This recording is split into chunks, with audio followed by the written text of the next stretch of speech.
Good afternoon, everyone, and welcome to this webcast. We're going to be talking about FERCCA today and taking your questions.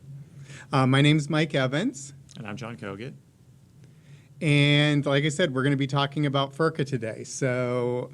FERCCA is the Federal Erroneous Retirement Coverage Corrections Act. It's under Title II of Public Law 106-265, and it was enacted September 19th, 2000.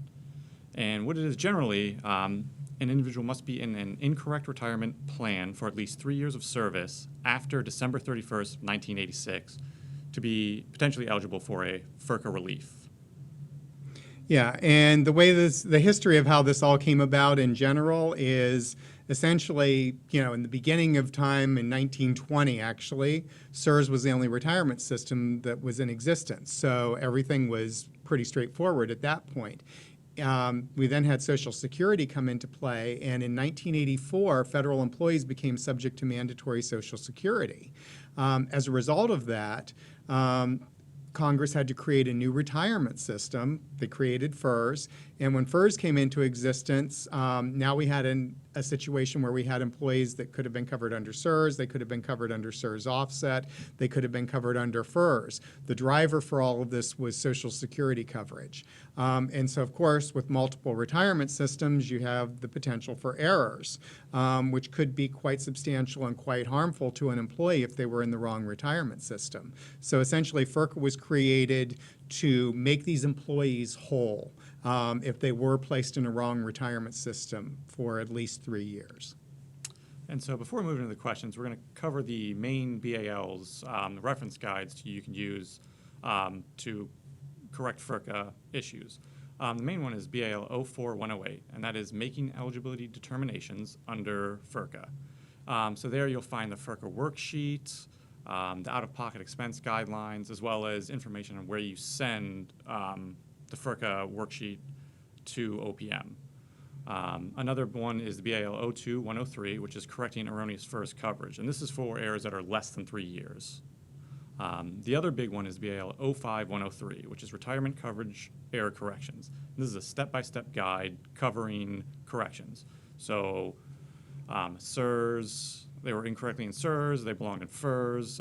It gives you a guideline of what to do if they elect FERS or Csrs offset.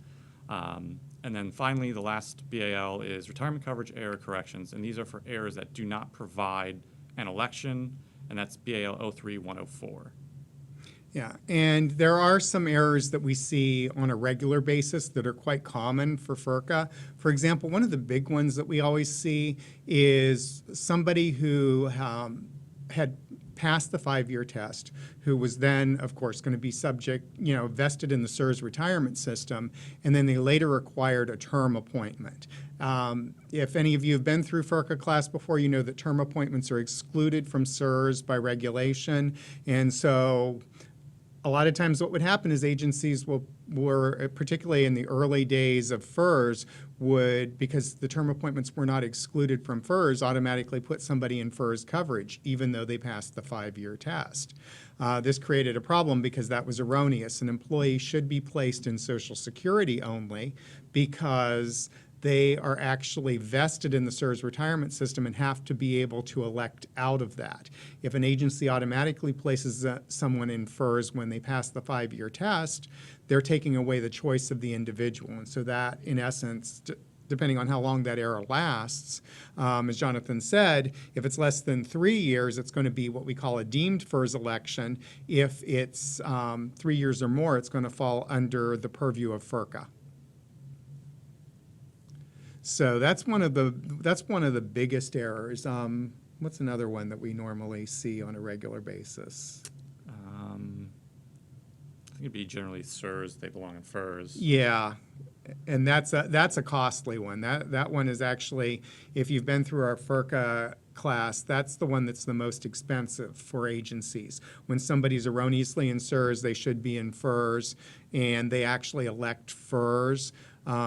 In cases like that, FERS actually costs the agency much more because they have to do all the automatic 1% for TSP. They have to do all the, lost earnings on that 1%. If the employee decides to do makeup contributions, the agency has to replace all the earnings that they would have earned on those makeup contributions, as well as any dollar for dollar matching on any of the other contributions that the employee would have contributed to. So that's a very expensive one. Those are pretty much the most common ones.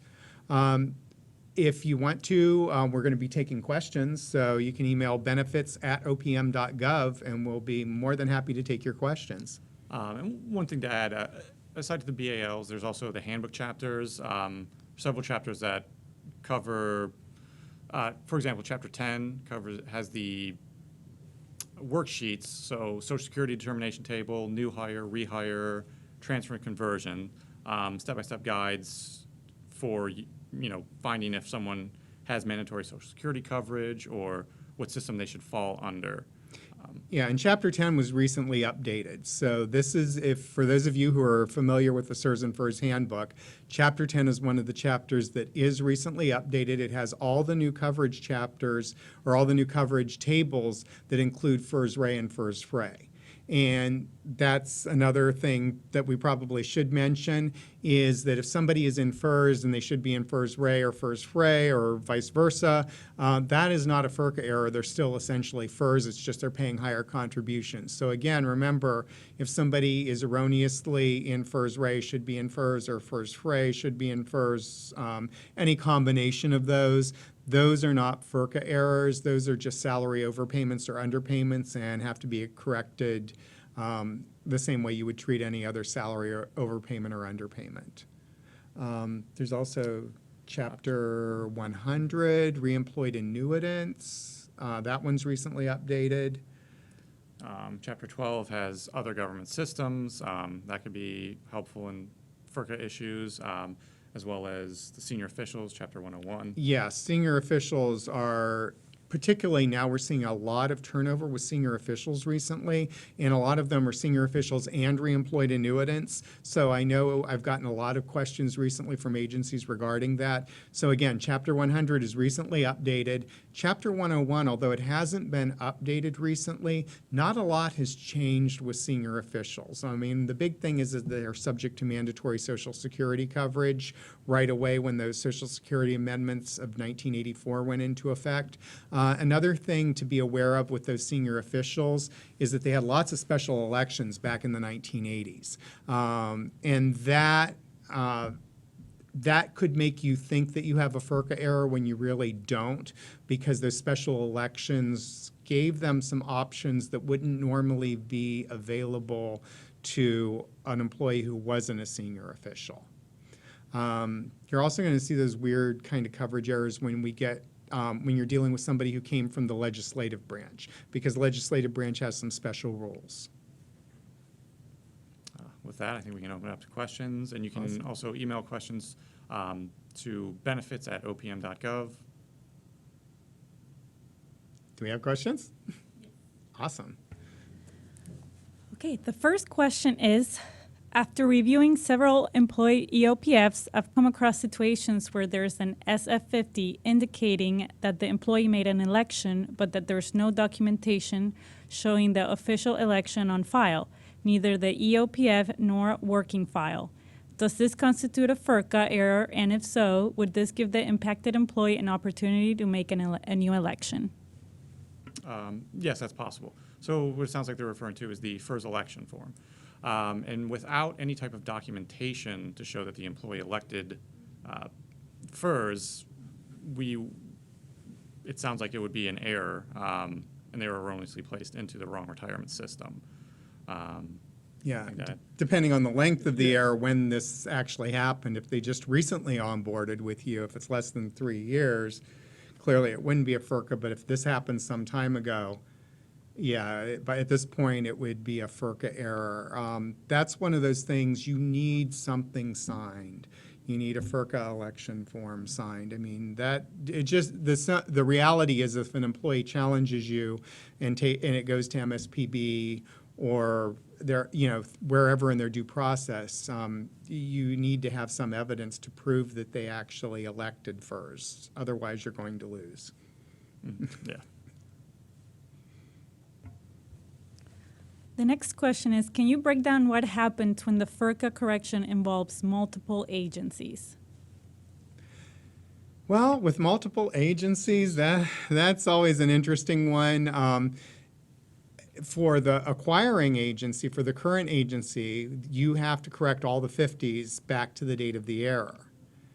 However, you're not going to be able to correct the payroll cards. You're going to have to take those 50s that are corrected that cover the period with another agency, and they're going to have to correct the they're going to have to correct the payroll cards for that period of time. And but of course, the current agency is the one who's going to do all the HR actions. I believe it's all detailed in And it's 05. 05103, it does cover all the scenarios as well as if the error only occurred at one agency or multiple agencies. And then it also does depend on when how long the error lasted and what payroll has to do, whether it's barred or non-barred years. So it breaks that down as well. Yeah, because remember, for FERCCA, whenever you're doing the corrections, for those of you who are listening who actually do the corrections, remember that you have to separate barred years from non-barred years.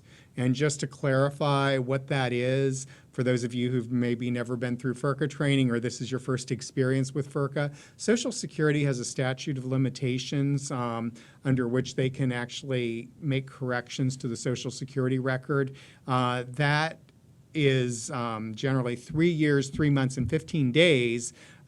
So from the beginning of the year. So essentially, you're looking at a statute of limitations for when they can make these corrections. FERCCA actually provided a way for us to correct Social Security record for the barred years, but it involves moving money from one trust fund to the other trust fund. In a situation that is not FERCCA, there's really no adjustments that can be made to the barred years. It gets very difficult to move money around. So that's one of the advantages of FERCCA, is that it actually provided a way for us to make employees whole for the barred years. But again, remember, you have to treat the barred years and the non-barred years separately whenever you're doing these corrections.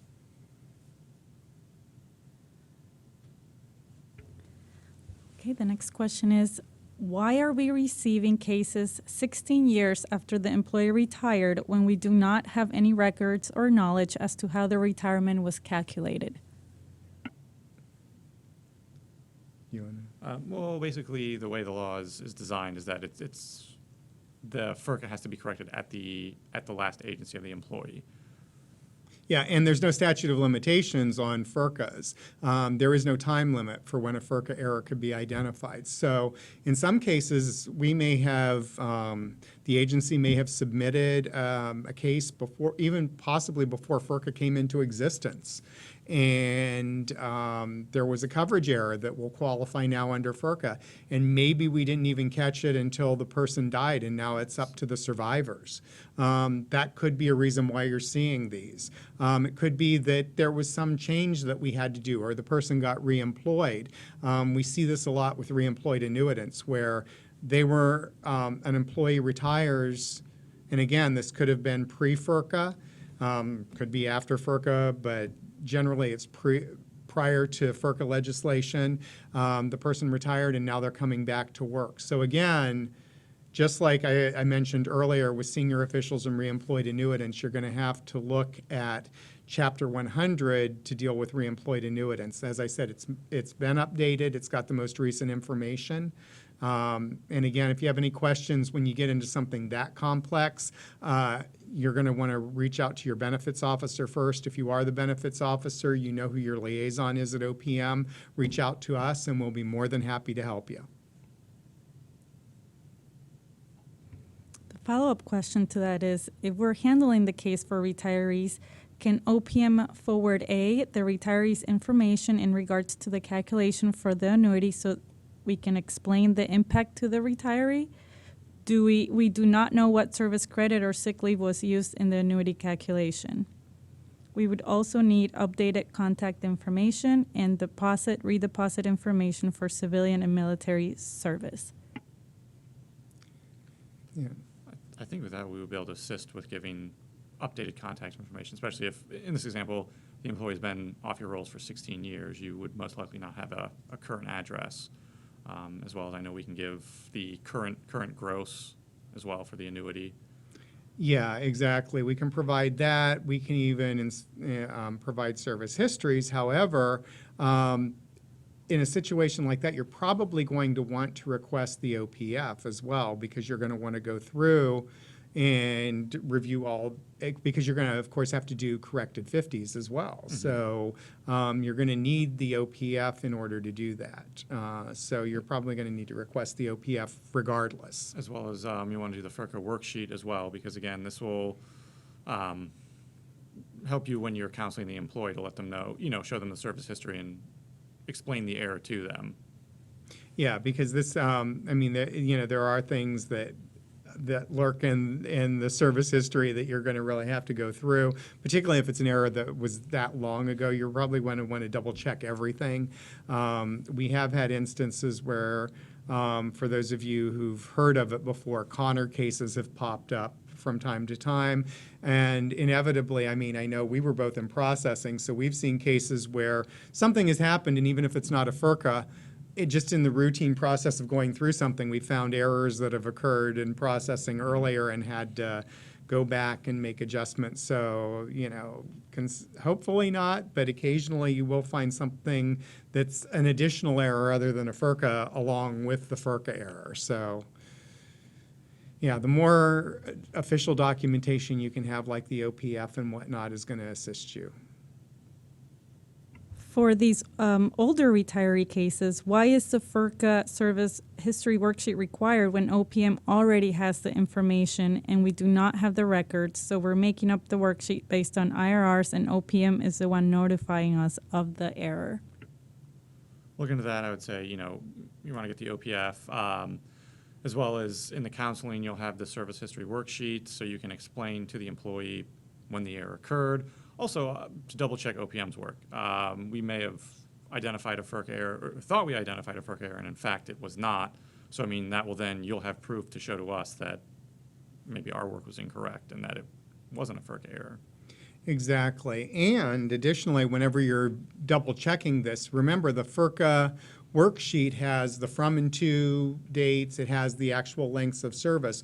One of the things that is not on the service history that's all in the FERCCA worksheet is, again, remember, FERCCA errors are only FERCCA errors as of 1/187 or later. So you may have had appointments that straddled that 1/187 line, and you're going to have to see if they had 5 years as of 12/31/86 and so forth. So again, you're going to have to break up appointments before and after 1/187.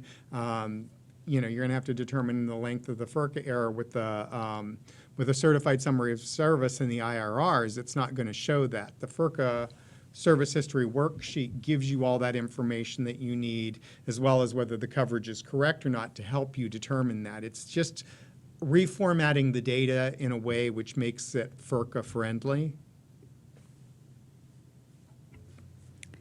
An individual has been retired for 16 years and now is being corrected from CSRS to offset. Will the agency be responsible for the shortfall of CSRS funds that will need to be transferred to Social Security? Yes. Again, if you look through BAL 05103, that gives you for every scenario. Okay, whatever the combination of errors is, if they're Csrs, should be FERS, and they elect Csrs, whatever the election is, that BAL will walk you through both the HR responsibilities and the payroll responsibilities, and it goes into detail in the payroll responsibilities as to how to move the money around. So that really gives you the details as far as what has to happen and what the agency is responsible for. Again, remember, you can't bill the employees. Really, the only thing you can bill employees for is for Social Security deductions for the non-barred years, and even in that instance, we suspend collection for 45 days, and the employee can file a claim for out-of-pocket expenses for those deductions, and if they do, we will pay them.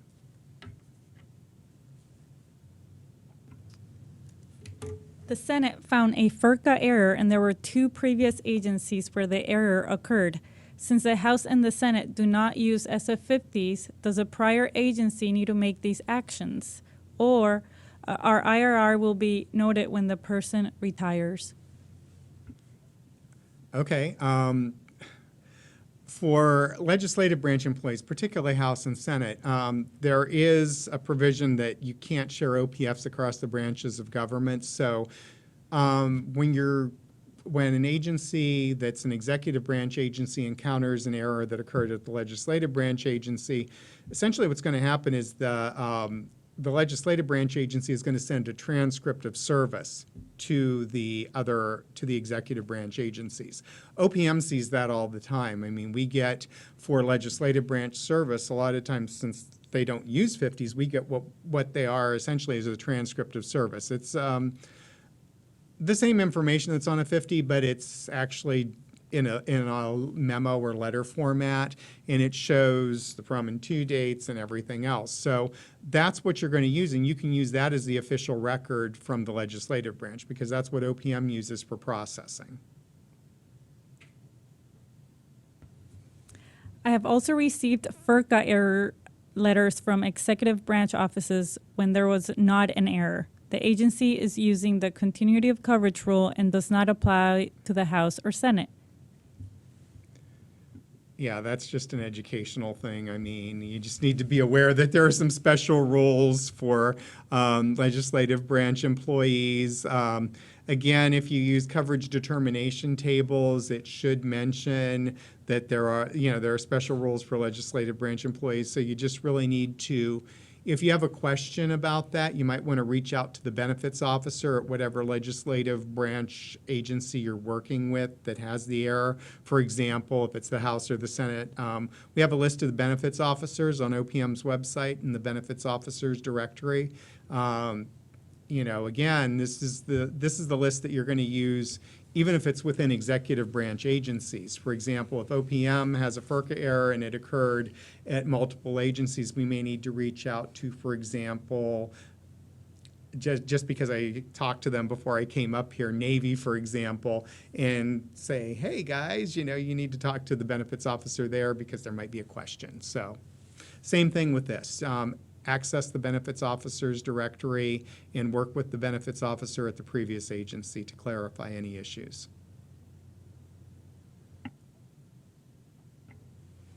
An agency has a question with one of the retirement coverage determination questions for people who have multiple breaks in service after 12/31/1983.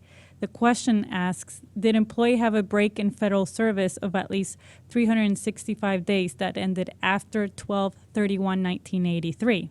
So their question is, which break in service period should they use to answer the above question?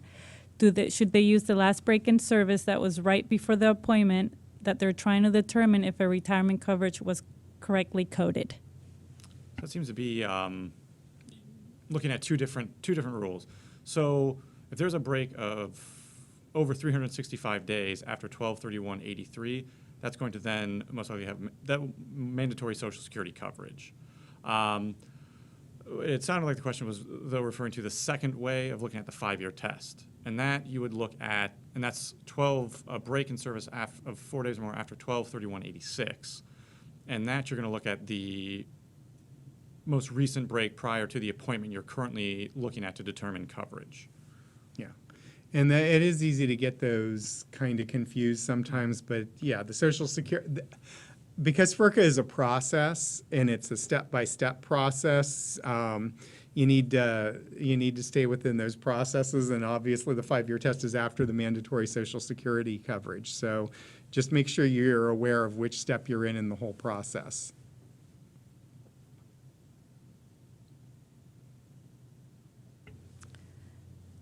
The next question is, how do request TSP contributions to bill FERCCA compare estimates when an employee is retired and only have last known address? An agency has a couple of old FERCCA dated cases dated 9 to 10 years old, and the employee has retired or separated. Well, for separated employees, that's going to be difficult because, yeah, we're not even going to have that information. For retired, I mean, Yeah. we can give you if it's a FERCCA, if we've sent something to you and there are FERCCA error, I mean, we can provide you with the most recent contact information because they're going to have to make an election by law. For TSP may be able to, yeah, you might want to. Updated record, yeah. Yeah. Contact info. Yeah, TSP may have some updated info too. That might be for separated employees as well, because they can still participate in TSP if they're separated. I mean, they're not going to make any additional contributions, but they can still move the money around between funds. They can, withdraw or leave it in or whatever certain things they can do as a separated employee. Recently, an agency discovered a FERCCA, and the employee has a 6-month opportunity to make an election, FERS or CSRS offset. Within the 6 months, the employee has now experienced a live event, divorce. The former spouse is entitled to part of the annuity as well as a TSP lump sum. How should we advise or cancel the employee? What if the former spouse contacts TSP now before the employee makes the election? Any guidance is greatly appreciated.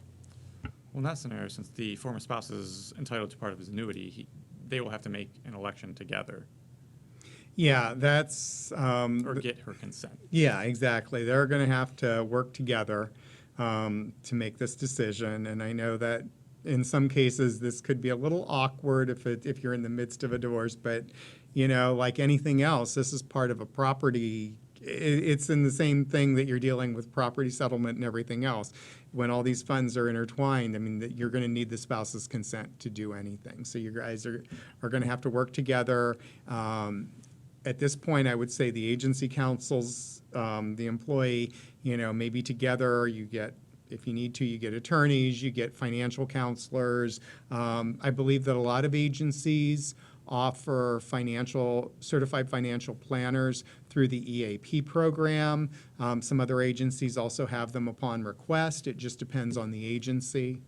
But that would be a good way to go as well, to involve somebody who can actually look at this from a third party but at the end of the day, spousal consent is going to have to happen for anything to make any elections. The next question is as follows. My scenario is an employee was placed under a CSRS offset under a term appointment in 2010. I know CSRS offset employees are excluded from term appointments. The employee transferred to another agency before the error was fixed and was placed under a permanent appointment and put under CSRS offset at the new agency. The error was found in 2019. Does this constitute a FERCCA or just a mandatory correction? If it's a mandatory correction, with which BAL should be used? Also, what about the TSP contribution for the 7 months that the employee should have been FICA only? Well, I think that depends on when they got their new appointment at the new agency, because that depends. Since 2010, it was the term appointment, and they should have been FICA only. It depends how long they were in that appointment. If it's 3 years or more, then that would be a FERCCA error. If it's less than 3, it would be a mandatory correction. Yeah, exactly. And then, of course, you're looking at there's only some, and again, there are instructions for both. If it's a mandatory, if it doesn't fall under FERCCA, you just do the administrative, and there are procedures, I believe, for how to move the money around. Again, if it's FERCCA relief, there's an advantage there in some ways, usually for moving money between the barred years and the non-barred years. But in this case, it doesn't sound like that's going to be an issue, because it Csrs offset and FICA and Social Security would have been paid either way. So there really shouldn't be much in the way of Social Security, which is going to be different. So. The next question is the BAL 03-104 does not designate a coverage error period, i.e. more than 3 years or less than 3 years for the 5 categories that do not provide an election and that must be corrected. In each detailed section in the BAL that relates to the corrections, the instructions in the BAL state that the remark, quote, correction due to Public Law 106-265 FERCCA, unquote, is to be included. Would it be correct to have this remark on correction cases that are before 12/31/86? No. FERCCA only applies as a 1/187 or later. So you cannot put the remark on a 50 or anything else before 1/187. FERCCA only applies from 1/187 forward. The reason for that is because FERS didn't exist until 1/187. Everything prior to that is not FERCCA. I mean, you may have an error in coverage, but it's not going to be subject to FERCCA, so you cannot put that remark for anything that occurred. FERCCA only applies from 1/187 forward. I discovered a FERCCA case for an employee last year. I sent the employee a certified letter and have not heard from the employee to date. What steps should I follow now?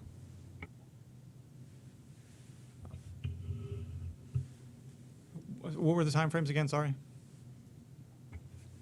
The error was discovered last year, and the certified letter was sent immediately after, but they've not heard from the employee to date.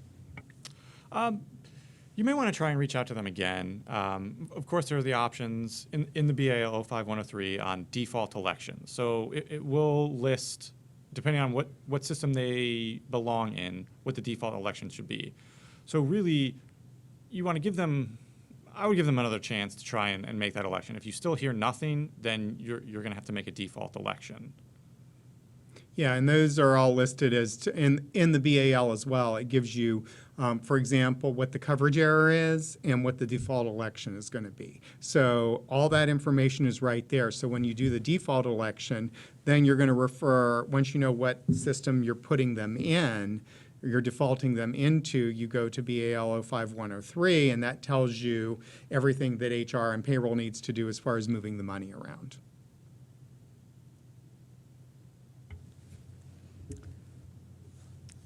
If you cannot obtain the records to review a possible FERCCA, how do you proceed? The scenario is that the employee separated 3 years ago and is requesting a refund of contributions. OPM identified a possible FERCCA, and PRC states they do not have the file. Well, that's a problem. I mean, if NPRC doesn't have the file, we need to find. Unfortunately, this is not uncommon. I mean, we have seen that before where they can't locate an OPF. I mean, we eventually need the OPF or those documents need to be recreated. The problem with that is, I mean, you know, you may be missing some service, so it's going to be contingent upon the employee to provide as much information as they can as well. Hopefully, they've got some information on hand, for example, old 50s, leave and earning statements, anything that we can use to reconstruct the record. But I would reach out to the last employing agency. Check with OPM as well. Maybe we requested and we have the OPF. Yeah, that it's could worth happen. a shot to see if we have it as well. You might want to double check with NPRC again because maybe it was in transit. Again, now we're just playing detective here, essentially. We're trying to find something that's missing.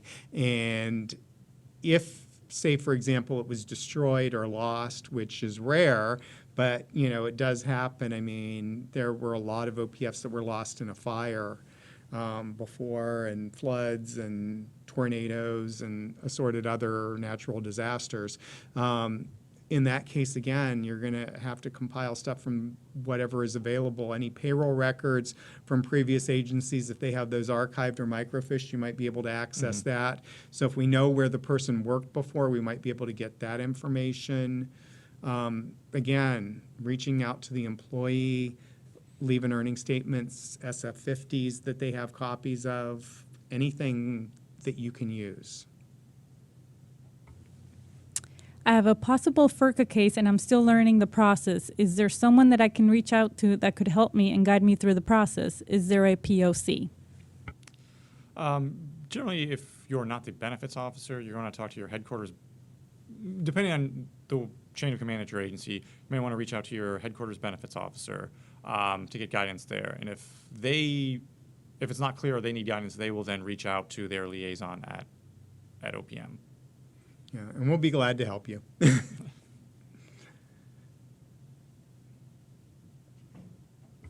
This question is a follow-up to a previous question. Who fixes the SF50s if the agency who discovers the error does not use SF50s? Well, You would use, I guess it depends what documentation you use, but you would use that documentation.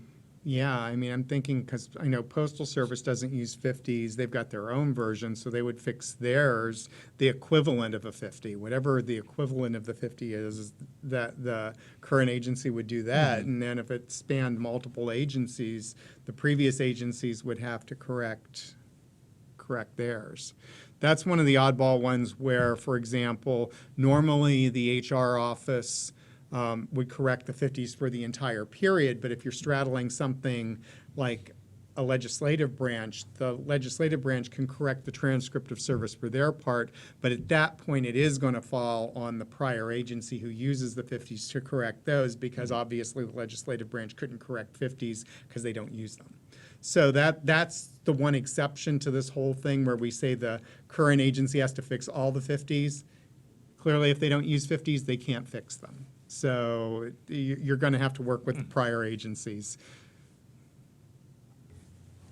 Will OPM bring back the coverage determination application at some point to help with FERCCA determinations? I don't think so. I doubt it. I mean, the FERCCA coverage determination application was very limited. It only did the basic coverage determinations. I can't speak to what future technology is in development. Do you have any ideas? I No. don't know of anything that we're working on right now. Not that I'm aware of. Yeah.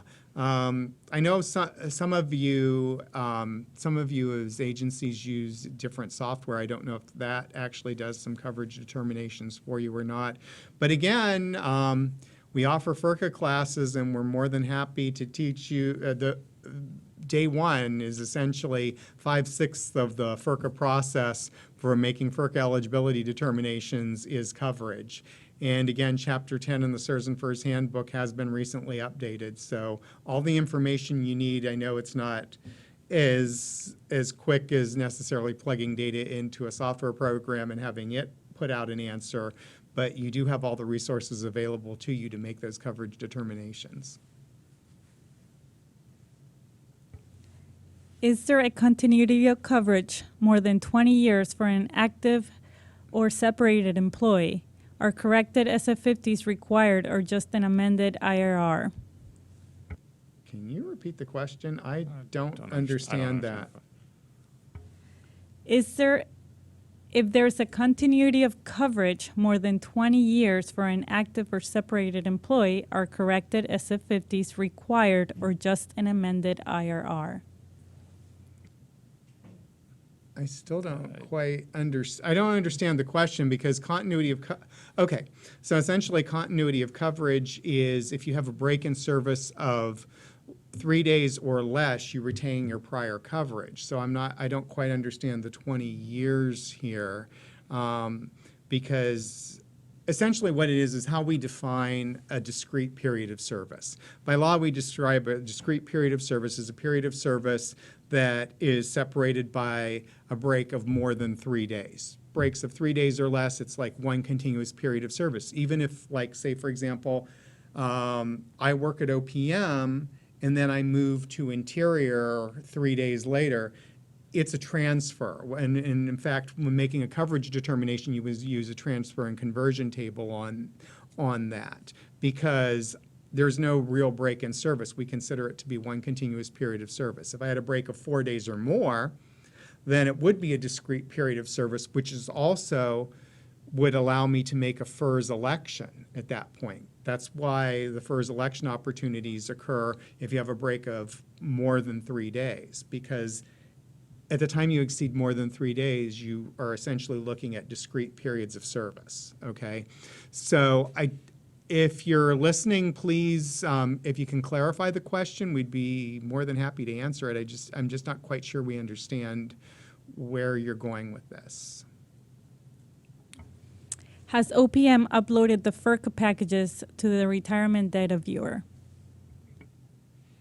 Not that I'm aware of.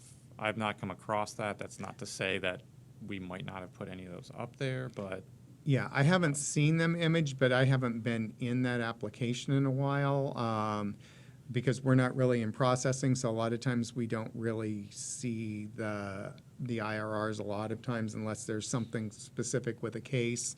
Yeah, I'm not aware. I really don't know. We would have to get back to you on that. Can you outline the process for handling a FERCCA? Sure.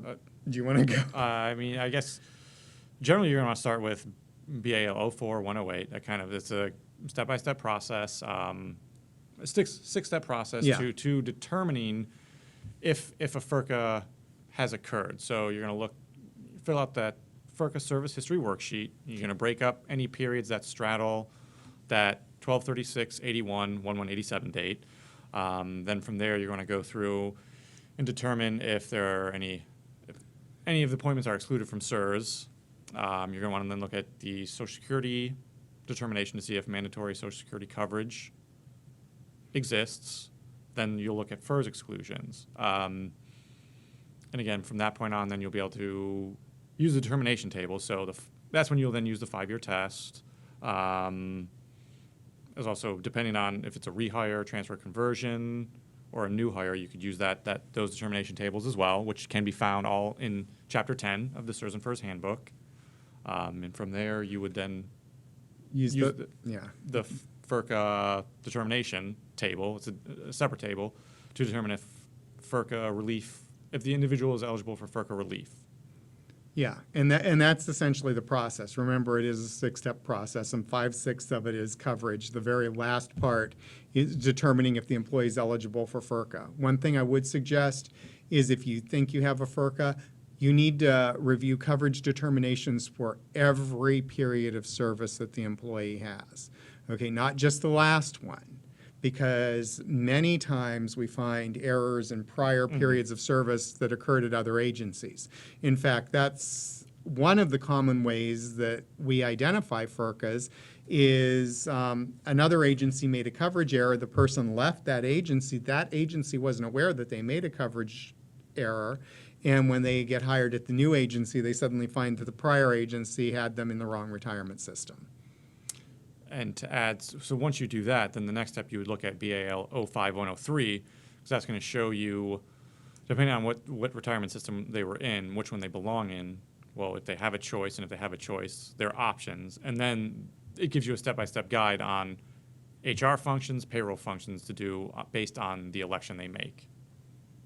Yeah, so that's it in a nutshell. And then, of course, as we heard in one of the prior questions, if somebody doesn't respond, you're going to want to normally they have a 6-month period of time before we default them.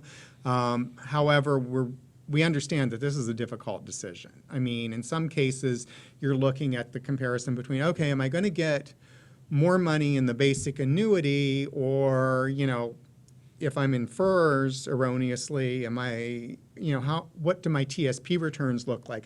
How much matching contributions have I had? What are the earnings on that? What funds did I invest that money in? I mean, all kinds of things can weigh on what your decision is going to be, So so we understand that it's a complicated decision. So we encourage agencies to be generous and say, okay, if they've come up on the 6 months, if they reach back out to you and say, hey, I need more time, I'm really trying to figure this out. I mean, within reason, give them time to make the decision. If they need to still talk with a financial planner, if they're still trying to work things out, and of course, depending on where they are in their career too. If somebody's getting ready to walk out the door and retire, their need may be different than somebody who's going to be on the rolls for another 10 years or whatever. But at the end of the day, if they don't make that determination within a reasonable amount of time, then you're just going to have to default them. We had a former employee that was erroneously placed in CSRS, but she should have been placed in CSRS offset when she was employed with another agency from November 1985 to March 1986, less than 6 months. The agency has corrected the personnel records for that period. Is correcting the IRR the next step that the agency must take to correct the record, or are there other actions that must be taken? Well, that is prior to 1187, so that's not even a FERCCA. That is just an administrative correction. So you just follow your administrative correction processes. Essentially, for that, you're doing a -1, whether it's a 2806-1 or a 3100-1. You're essentially, in this case, it would be a 2806-1 because it's prior to 1187 and FERS didn't exist, so you're not even going to have a 3100. So disregard that. I had to go back in time to figure out where we were here. So yeah, you're going to do the corrected one. Now, of course, at this point, Social Security is not going to really, you're in the barred years, and so there's not going to be a lot of adjustments that you can make with that, but you are going to have to correct the payroll card. Payroll will have to do that. I have a question regarding correcting all of the SF50s. About 06-106, the Federal Erroneous Retirement Coverage Corrections to Standard Form 50s, shows that in most cases, only the original erroneous SF50 should be corrected, as well as the most recent SF50. It does not mention corrections for the interim SF50s. Is it a requirement to correct all of the SF50s or only the original erroneous SF50 and the most recent SF50 with the FERCCA remarks on both as described on BAL 16-106? Well, you want to take or no? It's weird, and I'm not saying this because essentially because it really depends on how your payroll office is going to deal with this too. In some cases, we have agencies, for example, we see the 50s done a couple different ways. Some agencies will do 150, and on that 50, when they're making a correction under FERCCA, they'll put, this 50 corrects this, changes this coverage from, say, Csrs to FERS, and it cites the public law and says that this error is due to FERCCA. It also, they can put a remark that says this corrects all previous 50s retroactive to the date that the error occurred. So some agencies can do that on 150. Some agencies have to do it on 250s because of the way their systems are programmed. So you may see one where they have 150 that shows that this changes the coverage from this coverage to this coverage, and it's due to public law, FERCCA, that remark that goes on there. And then they have to do a separate 50 that says this corrects all prior coverages retroactive to whatever date the error occurred. Some agencies I know have to do 50s for every action because their systems have not been programmed to handle that. So as much as I would like to give you a one answer fits all, it's really going to depend on how your systems, on what your systems can handle and how they're programmed currently. How many people staff OPM's FERCCA section? We don't even have a FERCCA section anymore. That was we had one at one point, and I think there were at its height, there were a number of people working because initially we were getting FERCCAs from everybody, and we were finding them too because the legislation was new. That was in 2004. I mean, we even had contractors working with us and stuff. As that dropped off, we had a FERCCA team for a period of time, and that ended up dwindling down to 3 or 4 people, and now it's been delegated to the claims branches, so they do that on their own. So there is no official FERCCA team anymore. We've got the legal administrative specialist that process the case that will identify a FERCCA and then remand it back to the agency. We have us in benefits officers training and development, or benefits officers development and outreach, sorry, we changed our acronym, to assist you as liaisons, but Yeah, that's really about it. Yeah, There's not really a FERCCA team anymore, so, that deals with the individual legal administrative specialist that's processing the case. Can you please state which chapters of the Csrs first handbook were updated? Well, Chapter 10, 10, Chapter 100. 100. There are probably other chapters that were updated. I can't think of them off the top of my head. I know we've had several that were I know 10 is a big one because that one was coverage and we really needed to incorporate FERS Re and FERS Fray.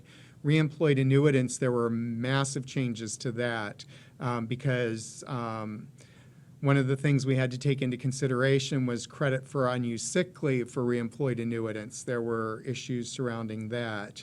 I'm trying to think of other ones that we've updated recently. It was one of the earlier chapters, there's like 1 or 2. There's a couple more, and it should say, when you look on the website next to the handbook chapter, it should state on the side when it was last updated. Yes, and there's a new format as well. If you're in a chapter and you're not seeing to the left-hand side all the individual breakouts, if you're seeing it more like a Word document, that's the new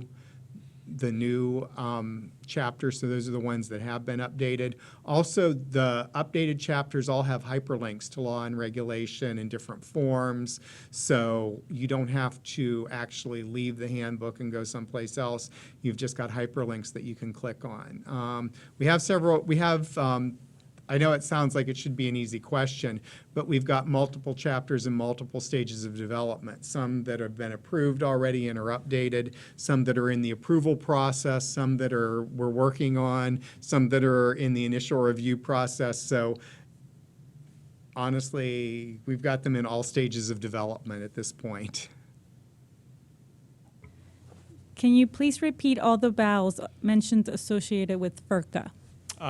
Yes. So it's BAL 04108. That's making eligibility determinations under the FERCCA. BAL 02103. That's correcting erroneous FERS coverage that's less than 3 years. BAL 03104. Retirement coverage error corrections. That's errors that do not provide an election. And then BAL 05103. Retirement coverage error corrections. And again, that's a step-by-step guide for correcting errors. In FERCCA training 2 years ago, we were instructed that OPM would run the TSP portion for someone incorrectly in CSRS. That should be in FERS. I tried reaching out to the listed contacts, but was told by one that OPM no longer takes care of this. Where would I get this information?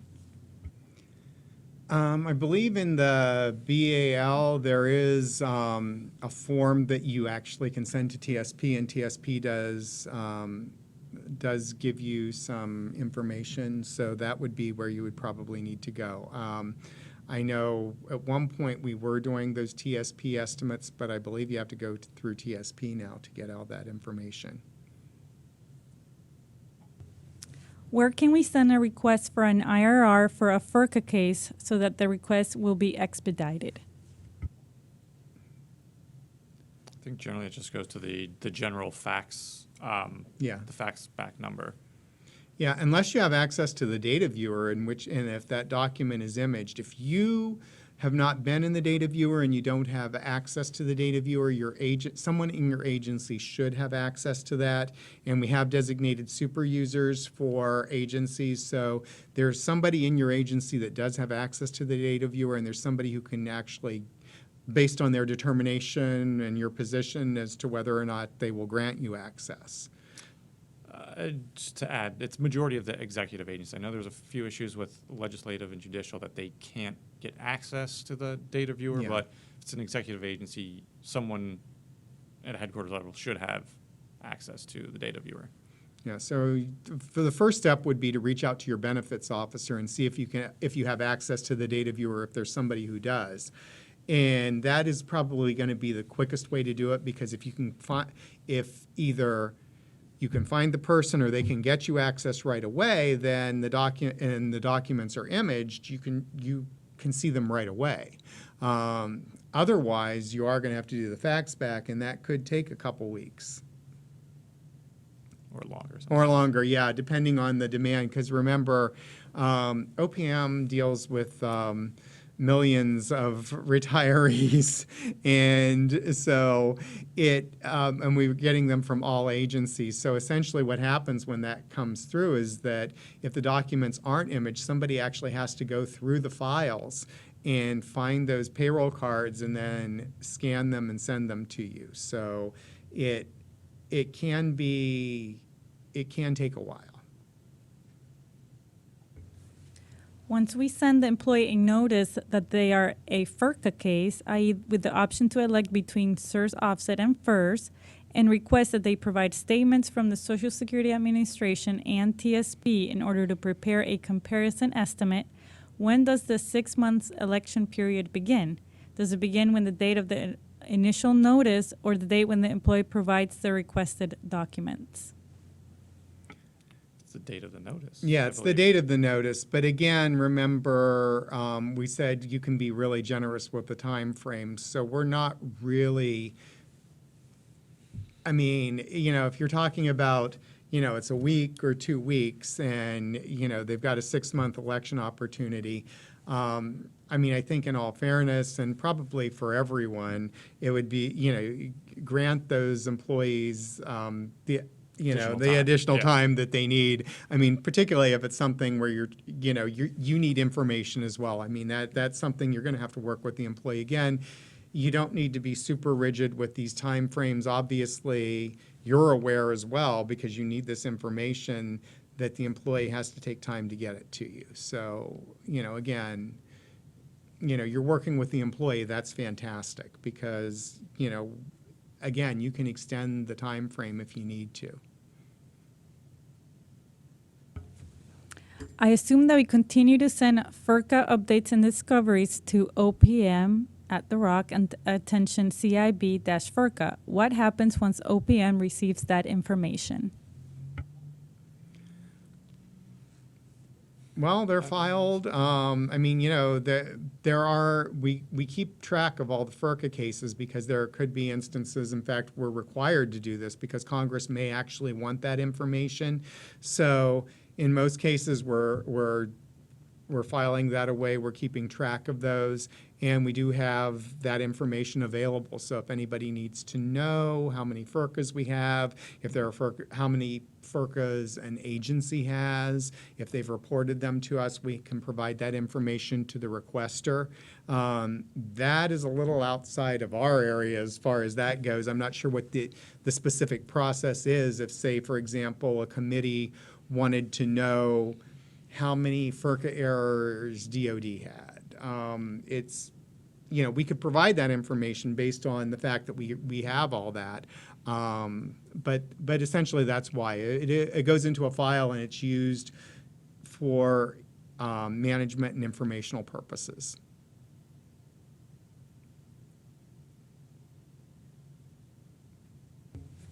Are the updated chapters in the handbook out there now with a current revision date? I only see July 17th for Chapter 10 and October 13th for Chapter 100. Yeah, those would have been. Those are the updated. I know there's a couple more. I just Yeah. can't think of them off the top of my head. Yeah, I know there are some others that we've updated as well. I know the coverage chapter, as you said, has been recently updated within the last few years, and Chapter 100 is a little bit older, but nothing has really changed. We have had the last major legislation we had that changed reemployed annuitants was the NDAA that affected FERS refunds, for sick leave. It changed the date for actuarial reductions under Csrs from 10/190 to 3/191. It also provided a delegated dual comp waiver authority for agencies, but under limited circumstances, that got extended actually until 2019, but that really didn't, and that kind of affected reemployed annuitants, and that was actually even mentioned in the chapter. But that was actually the last big legislation that affected reemployed annuitants. If there is additional legislation that changes reemployed annuitants, we will go back and modify that chapter and give it another update. But we only update chapters when something changes that requires an update to the chapter.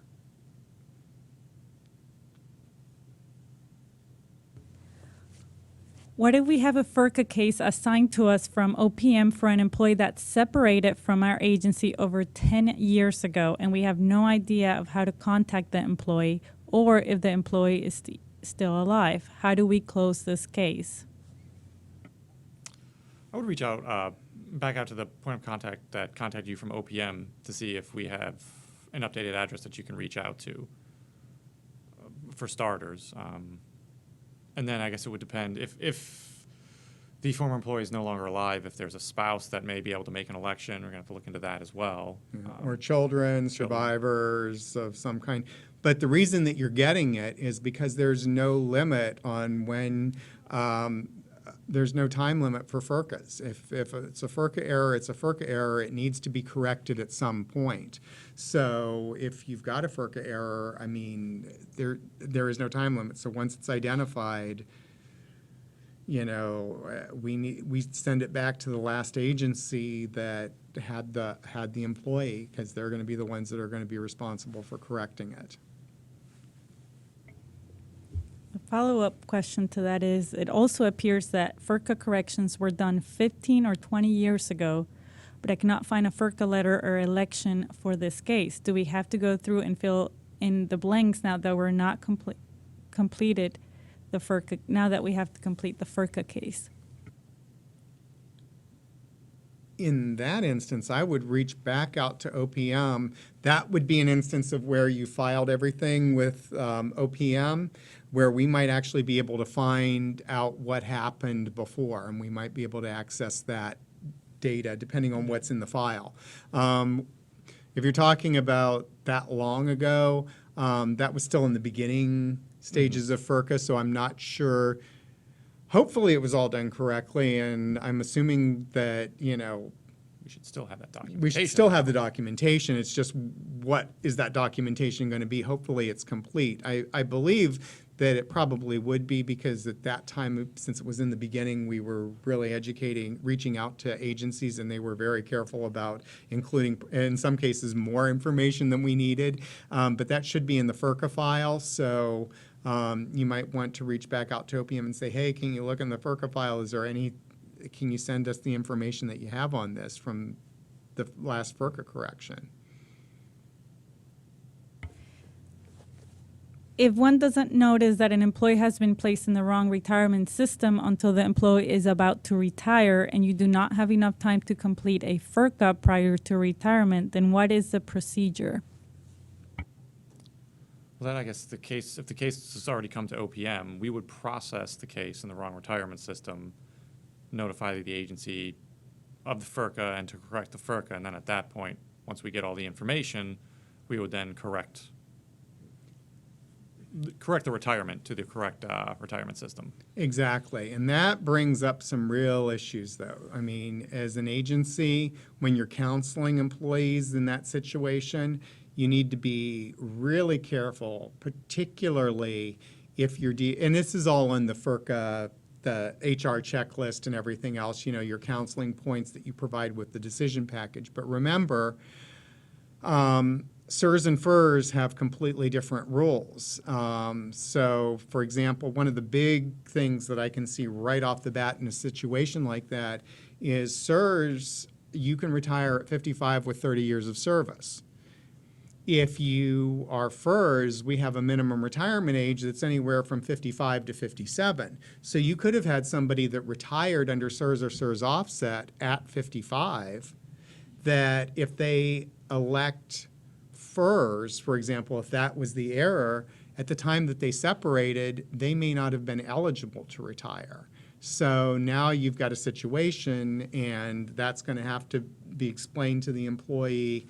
I mean, there are things that are going to need to be worked out where, you know, somebody, particularly if you're finding it now, like just as they're retiring, you know, we may be able to pay them some annuity up front based on the wrong retirement system, but then if they're not eligible, then you're going to have to take them back, potentially give them back pay, correct all that stuff. They're going to have to pay back annuity, or actually will withhold the annuity from back pay, and so forth. So there are there are issues with that. I mean, and it's going to depend on the situation and what the error is and everything. But just be aware that in a situation like that, counseling is going to be paramount.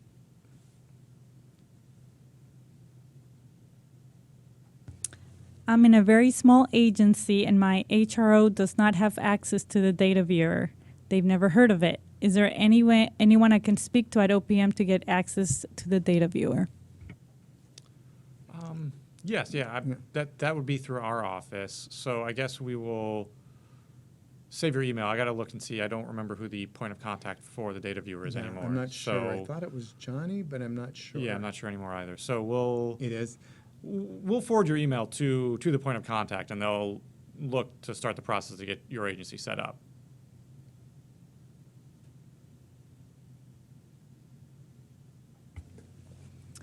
An employee made a FERCCA election from FERS to CSRS offset.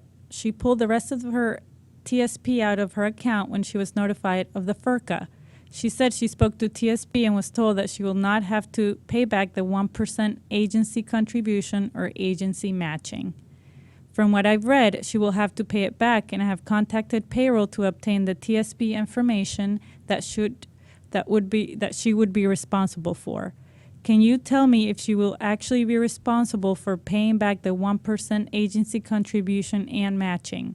Could there be any reason why TSP will tell her that she would not have to pay it back?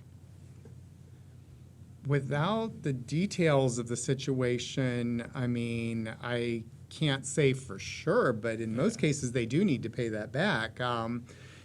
Particularly in a case like this where it sounds like, you know, they knew and just did it.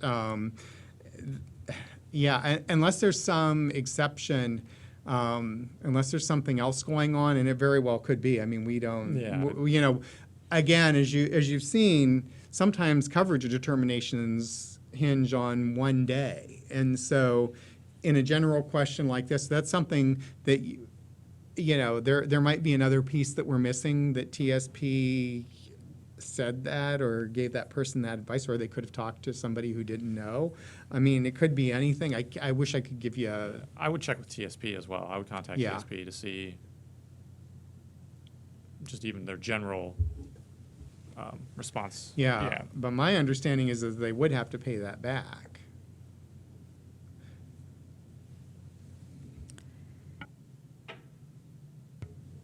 If we find a retirement coverage error that spans multiple agencies, whether it's FERCCA or administrative, can we send the payroll corrections to the prior agency/payroll office to complete? Or should we be asking the current payroll office to correct all IRRs, retirement contributions, etc. for prior agencies? I don't quite understand. I mean, can you read the question one more time? If we find a retirement coverage error that spans multiple agencies, whether it's FERCCA or administrative, can we send the payroll corrections to the prior agency or payroll office to complete?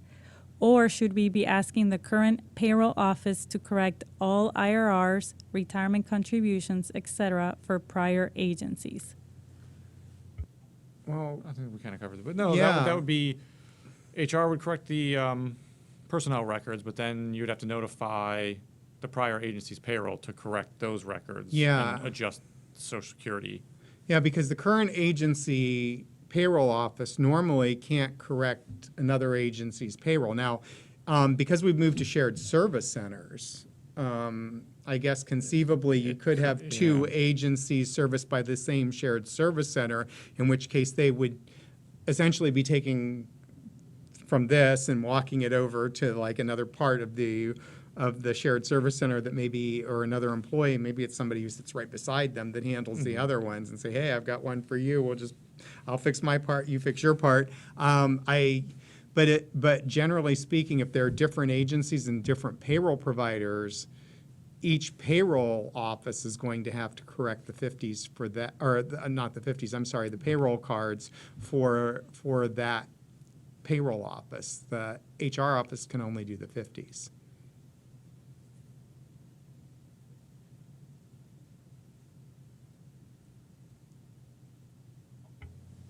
If we have a FERCCA case and we are informed through the process that the employee is deceased, and so it's his or her spouse, but has 3 children, do we submit the FERCCA notification to the known address? Well, I'm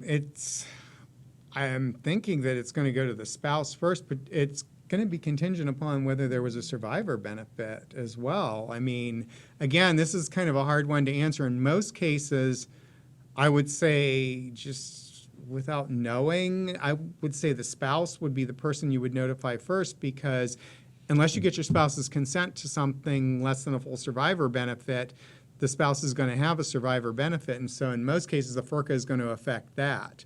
If it's children, they're provided by law. So I'm not sure. I would start with the spouse and find out what the benefit is. It's hard to say. But that's what I would do first, because again, that spouse would have to have consented originally to not have a survivor benefit. So if they died in service, then obviously the spouse is the one you're going to reach out to. And with that, it looks like we have no more questions. So yeah, thank you. We will, for those of you who are on the listserv, just be aware whenever we do offer FERCCA trainings, we will put that out on the listserv, whatever city we happen to be in, whether it's here in DC or somewhere else. And if you want updated FERCCA training, or if you've never had FERCCA training, we encourage you to sign up for it. Those classes do fill up fast, so whenever you do see the announcement on the listserv, you might want to act quickly. And thanks for listening today. Thanks.